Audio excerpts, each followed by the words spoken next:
I guess this is probably the hardest part for me to talk about. Yeah. Can you tell me a little bit about my dad?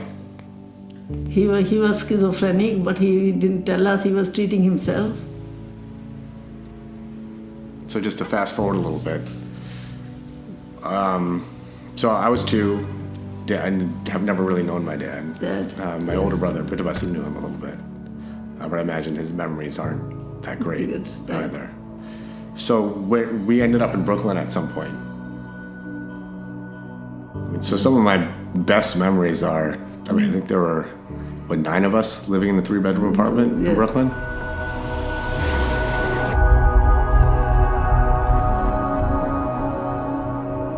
I've never also been someone that's been kind of like, okay, this is like what I'm doing this for. Like even when I set up this office, I had no money. I borrowed, at that point it was easier to borrow money from like a bank. So I literally borrowed $1 million because like as a doctor, like you could borrow money, and it was like insane.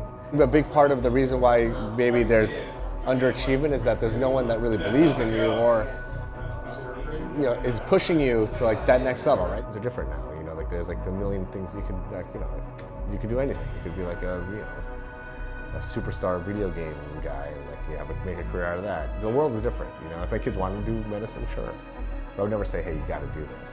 To anyone who sort of quote unquote gets it, is building good karma, and loving what you do, loving the people around you, and exuding positivity, because whatever you put out there, that's what comes back in. And I just want to be as insanely positive, and I built this like crazy office, was like in the hole. Like at the time, like 10 years ago, this was like, it's still state of the art, but it was like really state of the art, like way ahead of its time. And it was an insane thing to do, but I was like, all right, I would do it and I'll just figure it out later, It always, people always say like, you don't want to be the smartest person in the room or the smartest person in the group, and I see so much value in that. You want to be around people that push you, to inspire you, even like with like fitness or whatever it is, there's going to be a lot that you're going to accomplish, but never forget why you went into doing what you do. And even like being a doctor, is like your goal is to help people, and every day when I get up in the morning, that's what's always like ringing in the back of my head.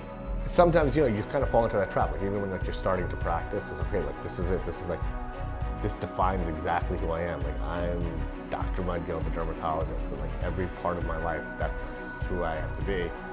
But then like the more other shit I started doing, I was like, that's like, a quarter of, I'm a dad, I love fitness, I love music, I love, like there's so many other facets, If you're around like people who like, aren't in shape or eating shitty and like, of course, like, that's the norm. Like that's the norm you're living in, right? You're not gonna feel compelled to eat healthy or work out, But if you're around people who are like in like sick shape and eating healthy, like you're like, oh shit, maybe I should be doing some of that.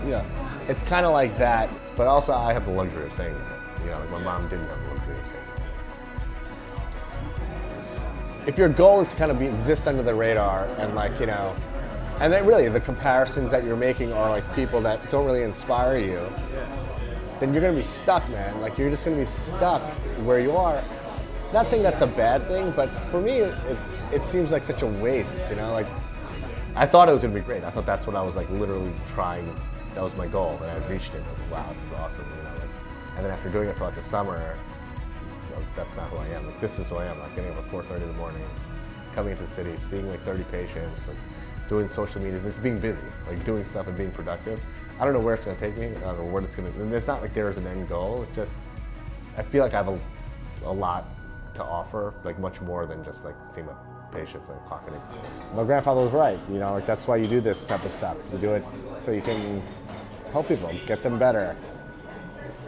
The satisfaction you get out of that, it's compared to like any like monetary gain that you can get, it's 1,000-fold. Like helping someone's up here, monetary gains down here. It's just like it's good karma. I also want to have a podcast. I want to be a media personality.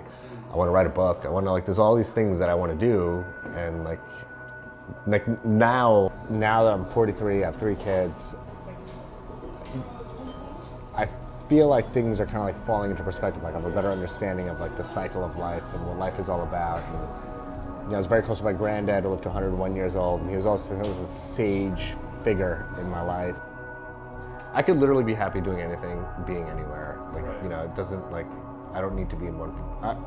If I lived in, like, some rural place, I'd be happy.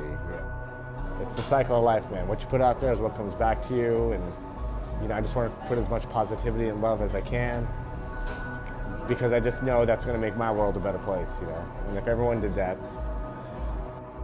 that's kind of how, because I know I'm going to out-hustle anybody. So I'll make it work. I'm going to just work my ass off, and I'm going to make this work, But I'll figure out how to do it while I'm doing it.